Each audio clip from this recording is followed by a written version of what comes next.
E a voz de Joel não falava mais sobre si, mas sobre aquele que o viu quando ninguém via. Eu quero falar contigo, que tá cansado dessa vida medíocre e principalmente sem poder ajudar a sua família. Eu tenho a solução para você. Assista esse vídeo até o final que eu tenho certeza. Sua mentalidade será modificada e você pode mudar a partir de hoje. Só depende de uma pessoa. Você. Então vamos imaginar. Deus desde a eternidade passada declarou que o André Fernandes seria um avivalista. Mas o André Fernandes nunca se inclinou para a revelação da palavra, tempo com Deus, lugar secreto, meditação, oração. E eu decidi não acessar essa promessa que ela já é real. Em Deus ela é real, na eternidade ela é real, mas eu não me posicionei para vivê-la. Então eu posso morrer sem usufruir, mas não significa que ela não tenha se cumprido. Na eternidade aconteceu, mas talvez eu nunca vou acessar. Entendi. Então eu gosto de usar a analogia que é como se fosse uma sala que tem uma série de tesouros, cara. Imagina que frustrante seria, isso é só uma analogia, tá? Você chegar na eternidade e te levarem para uma sala onde estavam todas as suas promessas. E você perceber que grande parte delas você nunca viveu porque você nem sabia que elas existiam. Esse é o meu temor, é esse que me move. Imaginar que algum dia eu poderia descobrir que uma nação me aguardava, mas porque eu não me posicionei, elas não ouviram falar de Jesus através da minha voz. Ou que lugares poderiam ter sido ressignificados, mas eles não foram tocados porque eu preferi fazer os meus planos do que me lançar num plano de Deus. O que tá ecoando no meu coração, Joel, para 2025, cara, é plantação de orfanatos. Isso tem falado muito no meu coração. E entender que alguma criança que ainda sente frio enquanto dorme vai poder dormir coberta porque em algum momento eu me posicionei. Ou que alguma criança que tem a idade do meu filho e dorme para não sentir fome vai poder se alegrar porque agora tem comida na mesa porque eu me posicionei. Cara, isso tem enchido meu coração. E o que eu não posso? Eu não posso morrer tendo cumprido toda a minha agenda, mas nunca tendo lido a agenda de Deus. Existe uma agenda de Deus. Existe um projeto de Deus. Existe um propósito de Deus. E eu acredito que tudo que Deus permite que a gente viva, isso é só acréscimo. Cara, a nossa riqueza, as posses, as conquistas, o status, o alcance, tudo isso é um acréscimo. É legítimo, é bom, mas é acréscimo. A Bíblia fala, busque em primeiro lugar o meu reino e a minha justiça. E as demais coisas vos serão acrescentadas. Quando a minha agenda ela tá desalinhada, eu busco o acréscimo. A gente se torna a geração do acréscimo.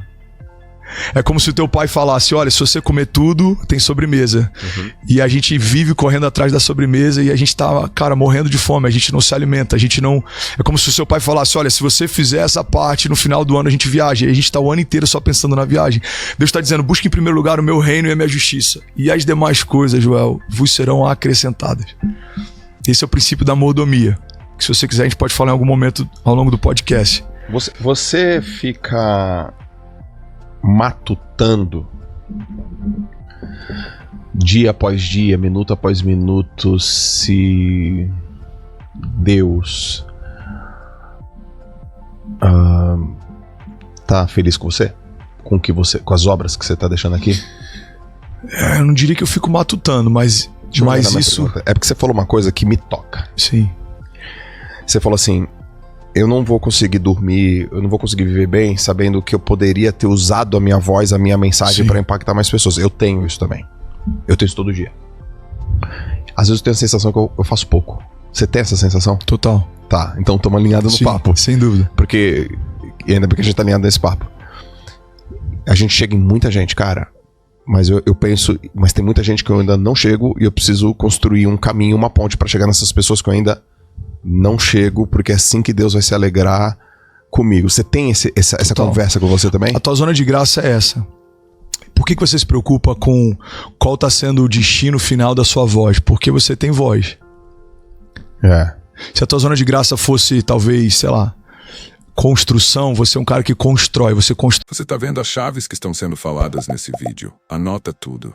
Irá precisar de tudo. Se fez sentido pra você, não esquece de deixar o seu like e comentar aquela pessoa que precisa ouvir isso e compartilha para aquele amigo que não sabe o que fazer da vida. Constrói ecossistemas, você constrói mundos, você constrói prédios, talvez a tua dor seria conectada à tua zona de graça. Cara, o que eu tô construindo que vai além de mim? Cada um tem uma dor que ela é diretamente conectada à sua zona de graça. Por quê? Porque a quem muito é dado, Fala de novo. muito é cobrado. Cada um tem uma dor. Que é diretamente conectada à sua zona de graça. Caraca, eu nunca ouvi isso. E é verdade, cara. É porque você não vai ser cobrado por aquilo que você não carrega. Exato. Que ninguém pode dar o que não tem. Então, quando Deus exige ou espera algo de você, Ele exige ou espera algo na medida que te foi confiada e na zona de graça que te foi entregue. Por quê? Porque Deus é justo. Ele não pode esperar de você algo que Ele sabe que você não carrega. Cara, pega isso aqui. Alguns anos atrás, e não tem mais do que 4 anos, eu tô precisando pagar umas contas e eu tô sem nada na conta.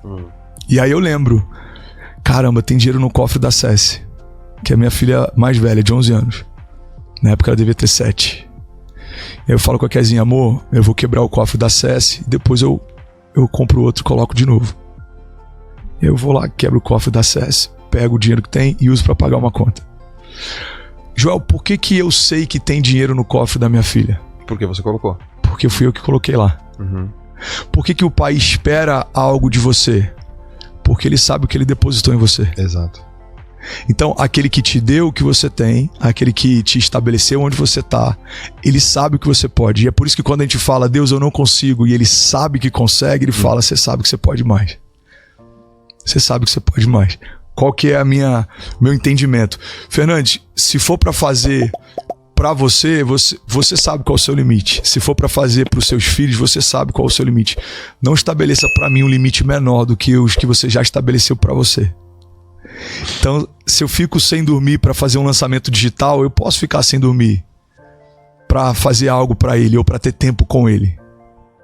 Se eu me desgasto por uma semana para fazer algo que tem a ver com o meu ecossistema, eu consigo tirar uma semana para fazer algo que tem a ver com a agenda dele. Então, o que eu acredito isso aqui é muito forte.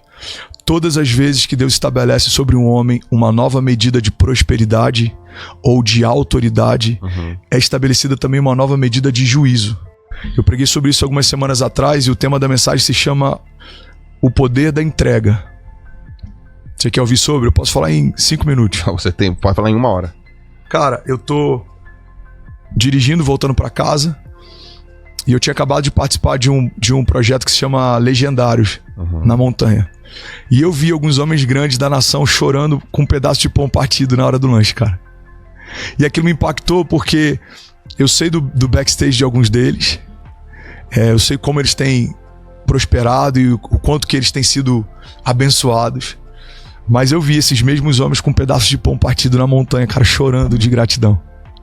Eu lembro que quando eu volto do Legendários, eu tô tomando banho e eu começo a chorar por causa do banho quente, aí eu começo a chorar por causa da roupa limpa, eu começo a chorar por causa do ar-condicionado na hora de dormir. São coisas que às vezes passam batido no dia a dia, mas quando a gente é removido desse ambiente, a gente começa a valorizar o que sempre teve lá e a gente talvez nem percebia mais.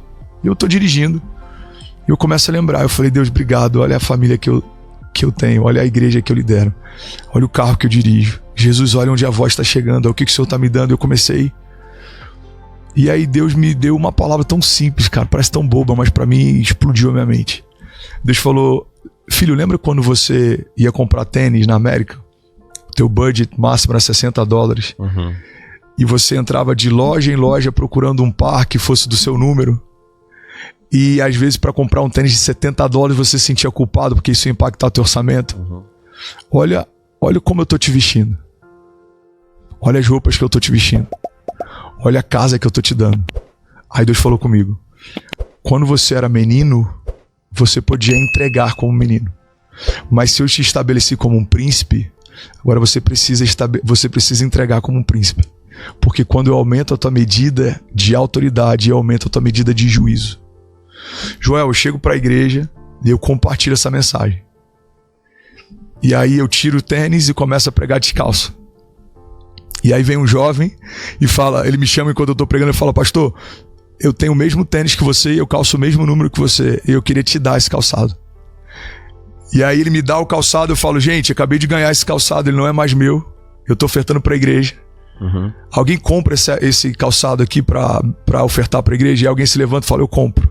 E aí daqui a pouco outro. Cara, naquele dia eu volto descalço para casa. E eu vi homens entendendo uma coisa que quando a gente entende, a gente muda a nossa história e a história dos nossos filhos, a gente muda uma geração. Toda nova medida de autoridade que Deus te concede exige de você uma nova postura. Se você for estabelecido como rei, se porte como rei. Se você for estabelecido como um homem de governo, se porte como um homem de governo. Se Deus estabeleceu como um pai, se porte como um pai. Porque você não é mais quem você era, você não está mais onde você estava, você não veste mais o que você vestia, você não tem mais o que você tinha. Então a gente precisa entender que existe um destino final para isso, porque milagre não é fim, milagre é meio. O milagre da vida do Joel não tem que terminar no Joel, e o Joel foi abençoado e ponto. E Jesus se revela para Joel e ponto, porque a tua história não é ponto final. E Joel teve uma revelação de quem Jesus é. E nações passaram a ouvir falar de Jesus a partir do testemunho de Joel. E Joel foi tirado do meio das malhadas e como improvável estabelecido como uma voz na sua geração. E a voz de Joel não falava mais sobre si, mas sobre aquele que o viu quando ninguém via. Quando eu entendo que o milagre passa por mim, mas não para em mim, eu começo a ter esse senso de urgência. Eu preciso fazer alguma coisa com o que me foi confiado. Obrigado por assistir esse vídeo. Você é especial pra gente. E toda essa sabedoria deixamos como forma de contribuição para o seu futuro. Nunca esqueça, depende mais de você do que dos outros.